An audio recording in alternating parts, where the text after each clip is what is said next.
അടിപൊളി. പഴയ നടന്മാരൊക്കെ, പഴയ നടന്മാർ ദിലീപൊക്കെ അടിപൊളി. ആ കോമഡി കൊള്ളാം. നല്ലോണം നല്ലോണം കോമഡി ഉണ്ട്. ആദ്യം പോലെ തന്നെ ഉണ്ട്. കോമഡി ട്രാക്കിലാണ് പോകുന്ന സിനിമ. നന്നായിട്ട് എല്ലാവരും നന്നായിട്ടുണ്ട്. പുതിയൊരു സംവിധായകനാണെങ്കിൽ ആ സംവിധായകൻ്റെ സൂപ്പർ. നന്നായിട്ട് ചെയ്തിട്ടുണ്ട് കേട്ടോ.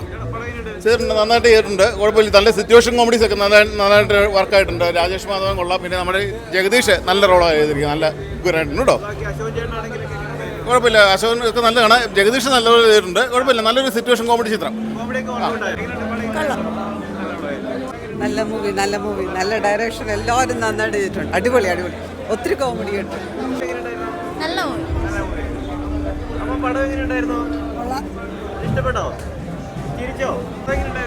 അടിപൊളിയാണ്. അടിപൊളി എന്താ പറയാ, ഫൺ റൈഡാണ് പടം. എല്ലാവരും, അതായത് ഇവരെല്ലാവരും ഒരുമിച്ച് സ്ക്രീൻ കാണാൻ പറ്റുമെന്ന് പറഞ്ഞാൽ ഒരു നമ്മൾ പണ്ട് കണ്ടിട്ടുള്ള 80-90കളിലൊക്കെയാണ് നമ്മൾ ഇവരെ കാണുന്നത്. അത് എന്താ പറയാ, ഒരു ഡിഫറെന്റ് എക്സ്പീരിയൻസ് ആയിരുന്നു. അടിപൊളിയാണ്. മിസ്സിംഗ് ഉണ്ടായിരുന്ന ഇപ്പോൾ അടിപൊളി പടം. പടം ഉണ്ടായിരുന്നു. നല്ല പടമാണ്. കോമഡി എല്ലാം വർക്കൗട്ട്. നല്ല ഒരു പുതുമയുണ്ട് എല്ലാത്തിനും. എല്ലാവരും നന്നായിട്ട് സ്കോർ ചെയ്തു. എല്ലാവരും ഒരു എന്താ നല്ലൊരു ഫീൽ കിട്ടി. അതെ രണ്ടായി വാച്ചബിളാണ്. നല്ല എന്റർടൈനറാണ്. സൂപ്പർ നല്ലായിരുന്നു. നല്ല എന്റർടൈനിങ് ആണ്. നല്ല ഒന്നും പറയാനില്ല. It's A good movie. എന്തോ ചിരിച്ചു കാണാൻ പറ്റുമോ? ധീരൻ എന്ന് പറയുമ്പോൾ നമ്മൾ വിചാരിക്കും വലിയൊരു ആചാനുഭാവമായിട്ടുള്ള ഒരു നായകൻ വന്ന് തകർക്കുന്ന, അങ്ങനെയൊന്നുമല്ല. രാജേഷ് മാധവൻ എന്ന് പറയുന്ന ഒരു നടനെ വെച്ചിട്ട് ഈ ടൈറ്റിൽ ഉപയോഗിച്ചുകൊണ്ട് ഒരു സിനിമ ചെയ്യാൻ കാണിച്ച ആ ധീരതയെ ഞാൻ അപ്രിഷ്യേറ്റ് ചെയ്യാണ്. കാരണം ഭീഷ്മപർവം പോലുള്ള ഒരു സിനിമ റൈറ്റ് ചെയ്ത അദ്ദേഹമാണ്. ഈ ധീരൻ്റെ റൈറ്റിങ്ങും ഡയറക്ടറും.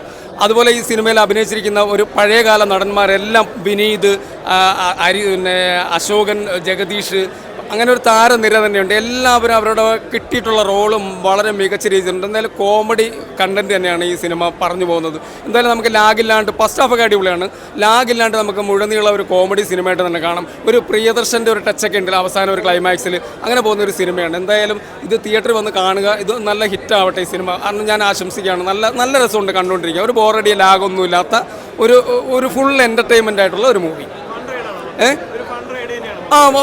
നമുക്ക് എന്തായാലും നമ്മൾ വിശ്വസിച്ച് വരുന്ന ഒരു ധീരനൊക്കെ നമ്മൾ കാണുമ്പോൾ നമുക്ക് തോന്നുന്ന ആ ഒരു മൂഡല്ല, ഒരു ഫുൾ കോമഡിയാണ് പടം. എന്തായാലും നമുക്ക് സിനിമ തിയേറ്ററിൽ കാണാം, വിശ്വസിച്ച് കാണാം. അത്ര നല്ല സിനിമയാണ് എന്തായാലും. അതാ ഞാൻ പറഞ്ഞത്, പഴയകാല നടന്മാരൊക്കെ വീണ്ടും തിരിച്ചു വരികയാണ്. കാരണം ഇന്നുള്ള പുതിയ ആക്ടർമാർക്ക് അഭിനയ രീതി അത്രയും വശപ്പെടുന്നില്ല. കാരണം അഭിനയം അവർ പഠിച്ചിട്ടല്ല സിനിമകൾ ചെയ്യുന്നത്. ഇത് ഒരുപാട് പറയാനുണ്ട്. കാരണം ഇന്നത്തെ തലമുറയിൽ പെട്ട കുറേ ആൾക്കാരോട് നമുക്ക് കുറേ ഉപദേശങ്ങൾ നൽകാൻ എനിക്ക് താല്പര്യമുണ്ട്. കാരണം ഞാൻ ഒരു സിനിമ നിരൂപകനും കൂടെ കൂടിയിട്ടുണ്ട്. ഞാൻ പറയുകയാണ്, പഴയകാല ആക്ടർമാരെല്ലാം തിരിച്ചു വരികയാണ്. ഈ സിനിമയിലൂടെ വീണ്ടും ഒരു റീയൂണിയൻ കാഴ്ചവെച്ചിട്ടുണ്ട് ഈ സിനിമയെന്ന് എനിക്ക് പറയേണ്ടി വരും. കാരണം അത്ര കഴിവുള്ള, അത്ര നല്ല ടാലൻ്റ് ആയിട്ടുള്ള ഈ നടന്മാരൊക്കെ എന്തുകൊണ്ട് ഉപയോഗപ്പെടുന്നില്ല എന്നുള്ളതിനെക്കുറിച്ച് നമ്മൾ ആധികാരികമായി ഒന്ന് പരിശോധിക്കണം. അവരുടെയൊക്കെ അവസരങ്ങൾ വീണ്ടും നഷ്ടപ്പെടുകയാണ്. വീണ്ടും അവർ ആ സിനിമയിലേക്ക് സജീവമാകുന്നതിൻ്റെ ഏറ്റവും വലിയ തെളിവാണ് ധീരൻ എന്ന മൂവി. എന്തായാലും നല്ല രസമുള്ള സിനിമയാണ്, വിജയിക്കുന്നത്. പടം വാസ് ലൈറ്റ് ഹാർട്ടഡ്, ഒരു feel good movie. Lot of പഴയ കുറേ നടന്മാർ ഒരുമിച്ച് വന്നിട്ട് it's really nice to watch all of them on the screen. കോമഡിയാണ്, യെസ്. നമ്മളെ ചിരിപ്പിക്കും, ചിന്തിപ്പിക്കും. റിയലി നൈസ്, മസ്റ്റ് അടിപൊളിയായിട്ടുണ്ട്. റിയലി ഗംഭീര സിനിമ എന്ന് വെച്ചാൽ ഒരു സൂപ്പർ ഹിറ്റ് ആവാനുള്ള എല്ലാ സാധ്യതയുള്ള ഒരു സിനിമയാണ്.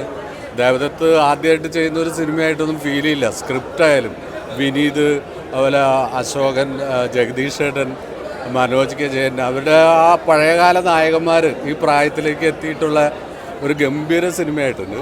സൂപ്പർ ഹിറ്റ് ആവാനുള്ള എല്ലാ സാധ്യതയുണ്ട്. രാജേഷ് മാധവൻ അത് ഗംഭീരമായിട്ടുണ്ട്. ആൾ ആദ്യമേ ചെയ്യുന്ന കഥാപാത്രങ്ങളെല്ലാം നന്നായിട്ട് ചെയ്തു പോകുന്ന ആളാണല്ലോ. ആ രീതിയിൽ നല്ല രസമായിട്ട് ചെയ്തിട്ടുണ്ട്. അടിപൊളി.